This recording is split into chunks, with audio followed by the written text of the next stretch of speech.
그러니까 앞으로 우리나라의 기업, 그러니까 우리나라에서 되는 사업은, 그러니까 해외하고 틀려요. 우리나라에서 되는 사업은 1인 가구를 상대하는 사업. 두 번째,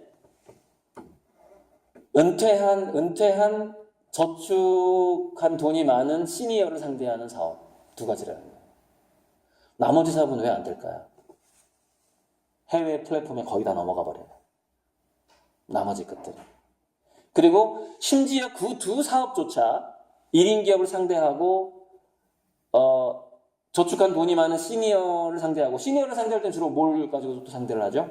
건강 이슈. 그런데 거기에 상당한 인력들이, 그래서 뭐 요즘에 노인 요양사니 뭐 간호조무사니 그래도 그거라도 따려고 하는 청년들이 많은 이유가 그거잖아요. 상당히 오랫동안 일자리가 남아있을 가능성이 높기 때문에. 그런데 그런 일을 통해서 돈을 버는 것도 해외의 플랫폼 기업을 통해서 돈을 벌게 될 가능성이 또 많죠. 헬스케어의 강력한 어떤 강자가 나타났을 때. 자, 칼슨 곡선하고 헬스케어 기업의 관계가 어떻게 되냐면은,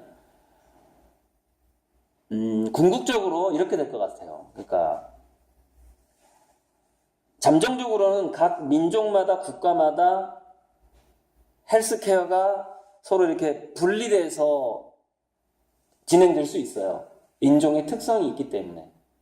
근데 이게 언제쯤 확실하게 통합이 돼버릴 것 같냐면,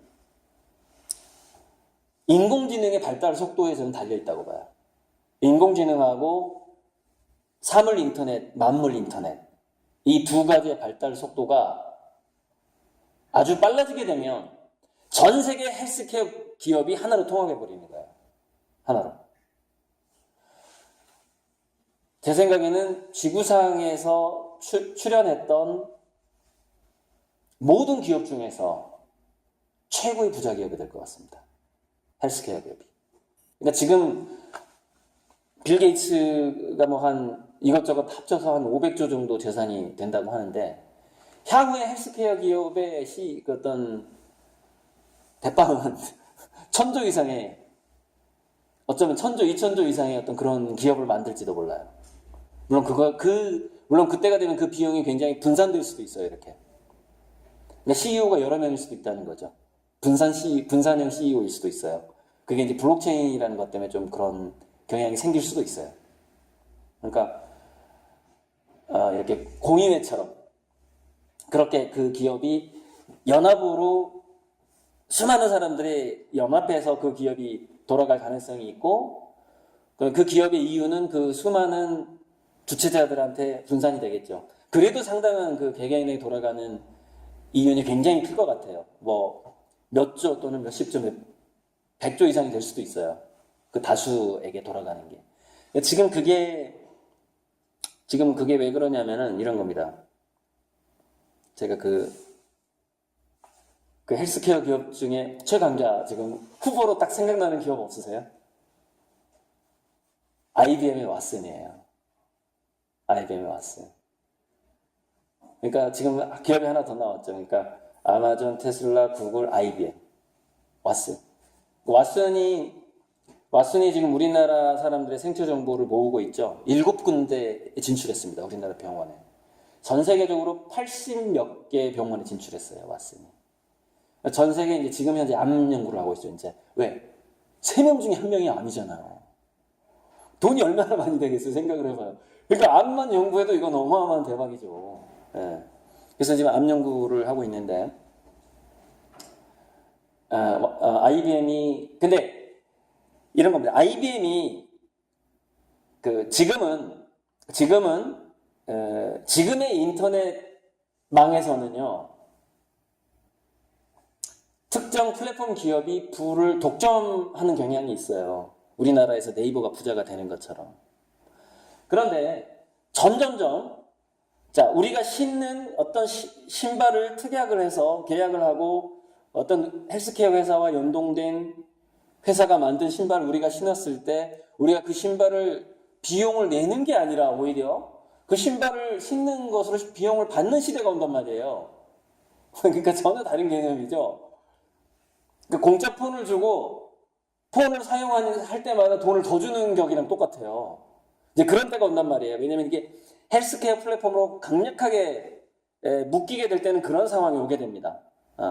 그러니까 이제 열심히 건강하게 살기만 해도 그냥 이렇게 생활하는데 별로 지장이 없어요. 그러니까 청년 배수가 늘어나긴 하겠지만 아주 빠른 속도로 살아남을 수 있는 그런 어떤 장이 열리게 되는 것이죠. 공짜 경제가 되고 모든 비용이 줄어들게 되고 국민 기본소득 나오게 되고 이렇게 하면서 그냥 살만하게 되는 거예요. 그냥 가끔 만나서 파티하고 축제하면 되는 겁니다. 직장 없더라도. 저는 그렇게 아주 빠른 속도로 가고 있다고 봐요, 지금. 한국도. 한 10년은 힘들겠지만은, 10년, 20년 조금 과도기겠지만은. 자, 그래서 칼슨 곡선하고 이제 그 헬스케어, 지금 IBM이 좀 강력한 후보인데, IBM이 지금 제조업 안 하는 거 아시죠? 완전히 왓슨으로 올인하고 있어요. 의료 인공지능으로. 그러니까 이게 예전에 뭐 GM이 제조업을 탈피하고 그 센서링, 그러니까 IoT 기업으로 엄청 바뀌었어요. 뭔가 기계들이 고장나는 것을 미리 모니터링 해가지고 서비스해주는 기업으로 바뀌었단 말이죠. 그것처럼. 그래서 헬스케어 기업이 구글의 인공지능이라든가 테슬라의 무인자동차, 그러니까 무인자동차가 제가 쓴 책에 나오지만은 무인자동차는 카페가 되기도 하고 잠자리가 되기도 하고 병원이 되기도 해요. 그러니까 우리는 병원에 가서 치료를 받는 게 아니라 무인자동차 안에서 치료를 받을 가능성도 아주 많아요. 그러니까 왜 묶이는지 아시겠죠? 테슬라, 구글, 거기서 구글 인공지능이 또 돌아가요. 또 구글하고 왓슨이 하나로 합쳐질 수도 있어요. 강력한 인공지능으로. 그러니까 그 알파고하고 왓슨이 합쳐질 수 있다는 얘기예요. 그러면 이제 AGI가 되는 거죠. 범용 인공지능이 되는 것이죠. 그런데 그냥 보통 건강한 사람들은 자기가 왜 이렇게 건강한지에 대해서 생체 데이터만 주는 것만으로 돈이 생겨요. 그러니까 미래 사회는 예쁜 거하고 건강한 게 굉장한 돈이 됩니다. 남자들은 물론 잘생긴 게 돈이 됩니다. 여자들은 예쁘고 건강한 게 돈이 돼요. 왜냐면은 그 사람은 어떻게 예쁘고 건강함을 유지할까? 이거 굉장히 귀중한 정보거든요. 왜 전 인류가 지금 그런 상태로 도달하기를 원하니까. 그렇죠? 그러니까 지금 우리가 매일매일 동안을 유지하면서 자기 그 운동을 해가면서 먹을 거 잘 먹어가면서 건강을 앞으로 한 10년만 유지해 보세요. 근데 예를 들어서 나이가 이제 한 40대, 50대가 됐는데 20대의 젊음을 누가 딱 유지하고 있어. 그 사람 부자 됩니다. 왜? 그 사람의 생체 정보는 굉장히 가격이 높게 매겨지게 돼요. 정확하게 인공지능에 의해서 만물 인터넷망에 의해서 헬스케어 기업에서 그 사람한테 당신의 생체 정보는 보니까 양질의 정보이므로 데이터 얼마에 뭐 다른 사람은 100원씩 주는데 당신은 1000원씩 이렇게 차별이 돼볼 가능성이 있어요. 돼버릴 가능성이. 네. 그렇게 될 것 같아 지금. 될 것 같고. 그래서 결국에는 가장 파워풀한 플랫폼은 헬스케어 플랫폼으로 통합돼 버립니다. 왜냐? 그러니까 그 칼슨 곡선이 쭉 발달하다가 결국에는 3D 프린터의 역할이 아주 커지다가 막 대체장기하고 뭐 이렇게 하다가 결국에는 유발 하라리가 뭐 호모데우스에서 얘기했지만 불멸을 추구하는 인간들이 많아진다는 거죠. 평생 건강을 추구하는 인간들이 많아지고 거기에 돈이 가장 많이 몰리게 되고, 그죠? 지금 청년 세대는 돈이 없잖아요. 저축해놓은 게 없잖아요. 근데 불멸과 건강을 가장 많이 요구하게 될 그 세대한테 돈이 지금 가장 많아요. 그래서 그 사람들은 거기에 돈을 많이 쓰게 되고 나머지 예를 들어서 이런 겁니다. 자, 테슬라 자동차를 살 때 그것도 보조금 나오죠. 살 때만 돈이 들고요. 유지비가 안 들어요. 그러니까 앞으로의 대부분의 어떤 물건들은요. 유지비가 안 듭니다. 안 드는 방향으로 가요. 왜냐하면 전기가 공짜가 되고 인공지능이 공짜가 되고요. 심지어 그 박영숙 씨 있죠? 유엔 미래보고서. 거기 보면 공짜가 되는 것들 중에 굉장히 많은데 교육, 의료 공짜가 되고요. 음식 공짜 되고요. 에너지, 주거 다 공짜 돼요. 거의. 자, 그래서 노동권이 생활권으로 바뀐다고 그랬죠. 갈수록 한계 비용이 제로화가 되는 거예요. 근데 만약에 보세요. 그렇게 어떤 특정 국가에서 그런 비용들을 점점점 공짜화해주는 방식으로 갈 때, 예를 들어 전자정부를 만든 에스토니아처럼 갈 때, 만약에 한국에서 그 유행을 따라가지 않으면 어떻게 될까요? 한국에서 그 청년들한테 뭔가 생활권을 공짜로 제공해주면 따라가지 않으면 어떻게 될까요? 이민 가버려요. 한국에 안 살아. 국가가 사라져버린다는 얘기죠. 그러니까 향후에는 플랫폼이 국가가 돼요, 그냥. 플랫폼이 국가의 권력을 훨씬 뛰어넘게 되고요. 그러다가 나중에 지금의 국가의 형태는 뭐가 되냐면은 동호회가 국가의 형태가 될 가능성이 아주 높아요. 제 느낌엔. 무슨 얘기냐면은 전 세계 화가들의 모임, 전 세계 암벽 등반가들의 모임 이렇게 있을 거 아닙니까?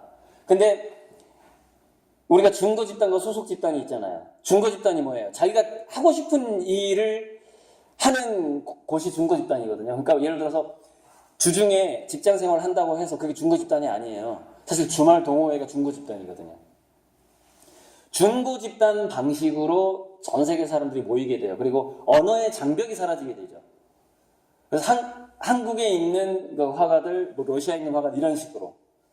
그리고 자기들끼리 하나의 뭐를 만들 수 있냐면은 가상의 은행도 만들 수 있고요. 자기들끼리 어떤 패스포드 같은 걸 뭔가 자기들의 아이덴티티를 유지하면서 뭔가 혜택을 줄 만한 것들 있죠. 이런 것들을 얼마든지 만들 수가 있어요. 그게 이제 블록체인이 가져다주고 만물 인터넷 세상에는 그게 가능하다고 해요. 그래서 국가가 사라질 가능성이 굉장히 많다는 겁니다. 향후에 블록체인 시대가 오게 되면. 그래서 국가는 굉장한 서비스를 해주지 않으면 존립 자체가 불가능하기 때문에 서비스를 해줄 수밖에 없는 상황이 오게 되는데 마치 미국에서 이자를 올렸을 때 우리나라가 올리지 않을 수 없는 거랑 되게 비슷한 거예요. 자본이 다 빠져나가 버리니까 사람이 빠져나가 버리는 거예요. 그러니까 생산 활동을 한국이랑 안 하게 되는 거예요. 데이터의 전송을 한국 기업한테 안 하고 한국 정부하고 상관없이 해버려요. 데이터 전송을 우리가 IBM한테 직접 해버리면 IBM에서 돈이 나와버려요. 살아가는데 지장이 없어요. 그 중재자가 누가 되냐면 바로 인공지능 AGI가 됩니다. AGI. 무슨 얘기냐면은 전 세계 대통령이 인공지능이 되는 거예요. 그러니까 과연 그럼 대통령급의 그 권력이냐 인공지능이. 근데 미래 사회의 인공지능의 권력이라는 것은 지금 뭐 이렇게 시진핑이나 트럼프 이런 권력이 아니에요. 어떤 권력이냐면 너무 투명하기 때문에 너무 신뢰성이 높기 때문에 아무도 건드릴 수 없는 권력이에요. 거짓말하는 게 단 하나도 없는 거예요. 단 하나도. 그러니까 모든 지구인들이 신뢰를 해버려요. 인공지능을. 자, 이 현상이 어떻게 나타나고 있냐면 미국에서 그 변호사 인공지능이 있거든요. 변호사 인공지능. 변호사 인공지능한테 상담을 해가지고요. 거기서 판결을 끝내버리는 케이스가 드러나고 있어요. 왜 그 사람들은 지방법원, 이렇게 대법원까지 안 올라갈까요? 그 사람들이 하는 얘기가 있어요. 인공지능이 그래도 가장 공평하다는 거야. 그러니까 예를 들어서 판사들은 유색인종 차별할 수도 있고 미녀와 그렇지 않은 여자를 차별할 수도 있고 뭐 이렇게 다양한 뭔가 차별이 존재할 수 있다는 거죠. 인간의 한계라는 거죠, 그것이. 그런데 인공지능은 편견이 없잖아요. 최근에 입사시험 때 인공지능이 1차 면접 보는 거 아시죠? 괜찮은, 그러니까, 지금 삼성도, 우리나라 대기업도 지금 도입하는 데가 있어요. 1차 면접을 인공지능이 봐요. 질문하고, 물론 그것을 직접 만나서 하는 게 아니라, 이제 이렇게 웹상에서 1차로 걸러버려요. 면접 볼 사람들. 그런데 너무 결과가 좋은 거예요. 너무 공정해. 너무 능력이 괜찮은 애들만 뽑아요. 1차를 인공지능이 면접을 걸러버리니까. 인간이 하는 것보다 훨씬 정확해요. 그 회사에 도움이 되는 인재들이 딱 걸러져 갔다고 오는 거죠.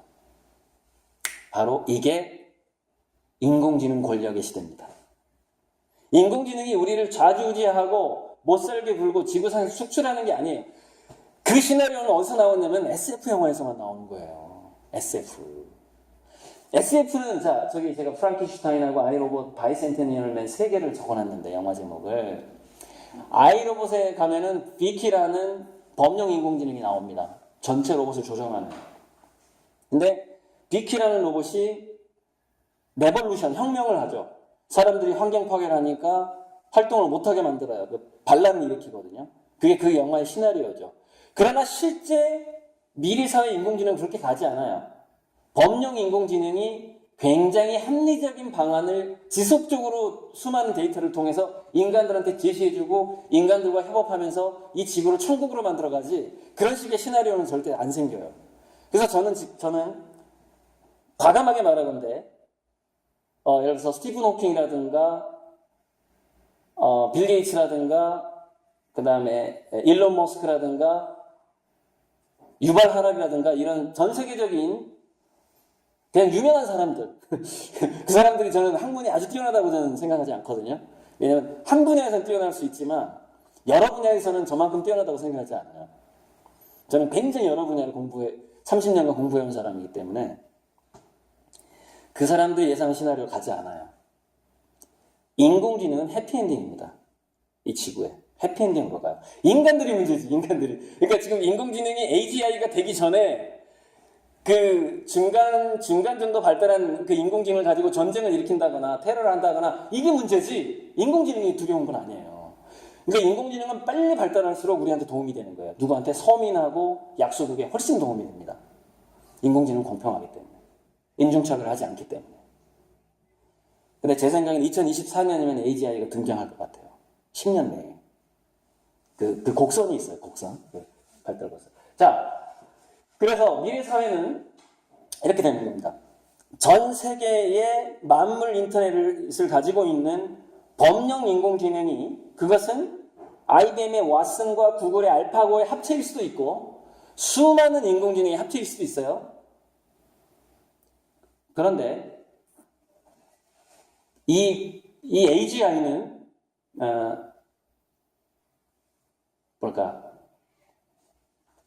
굉장히 너무나 도덕적이고 너무나 인정하기 때문에 아버지를 배신하게 돼요. 무슨 얘기냐면은 IBM과 구글이라든가 테슬라의 CEO가 시킨 대로 하지 않는다는 거예요. 왜냐면은 자기가 두루 쭉 전 지구를 둘러보니까 이거 인종차별하면 안 되겠다 이거야. 문제가 심각해져.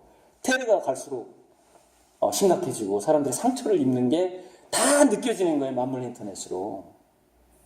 그래서 어떻게 돼버리냐면은 범용 인공지능은 발달하면 할수록 개개인을 존중하는 인공지능으로 바뀌어버립니다. 개개인의 프라이버시를 굉장히 소중하게 여겨주게 돼버려요. 왜? 개개인의 프라이버시 그거를 그 클라우드 내에 있는 블랙박스라고 그래요. 모든 사람마다 블랙박스가 생긴다는 거예요. 그러니까 우리가 정보 공개 있잖아요. 그 프라이버시가 침해되는 거. 이거를 막는 것도 역시 인공지능이 막아줍니다. 고도의 그 어떤 계산 능력을 가지고 있기 때문에 암호화도 70억 인구를 다 암호화시킬 수 있어요. 클라우드 내에서. 완전히 그 평화의 수호자가 되는 거죠, 인공지능이. 그러면서 IBM이나 구글이나 테슬라가 이기적으로 나갈 때 이기적으로 못 나가게 막아버려요. 이게 제 예측이에요. 그러니까 저는 굉장히 해피엔딩이죠. 제 미래학은, 인공지능에 대한 미래학은. 시간이 거의 다 됐기 때문에 프랑켄슈타인의 그 구절이 나옵니다. 아버지가 나를 만들었지만 이제부터 내가 주인이다 이러면서 그 프랑켄슈타인이 아버지한테 반란하는 장면이 나온대요. 바로 그 장면이 저는 20년 내에 이 지구상에서 등장할 거라고 보는 거예요. 범용 인공지능이 제작사를 자기 모 회사 이익대로 절대 안 돌아간다.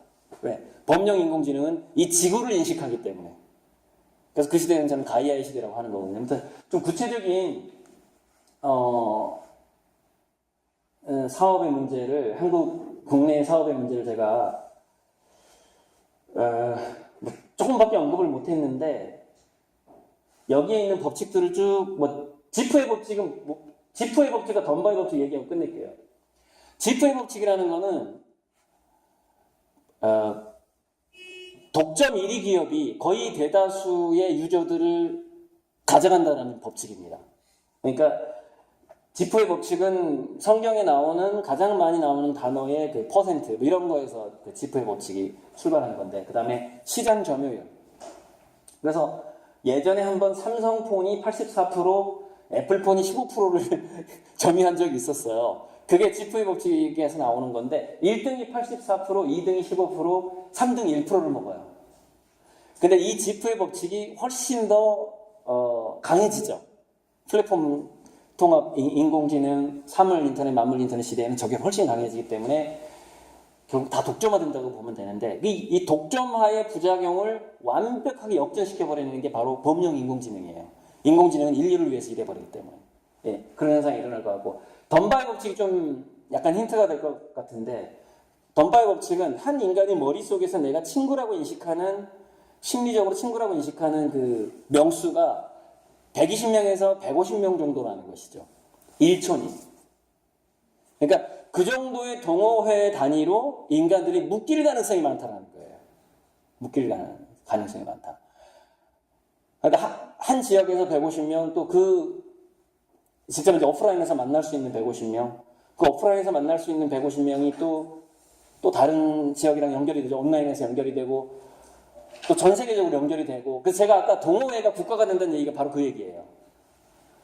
근데 중요한 건 뭐냐면, 우리가 자기 지역에서 150명 정도의 자기랑 취향이 비슷한 사람을 묶어낼 수 있는 능력이 있느냐 없느냐가 리더의 조건이 돼요.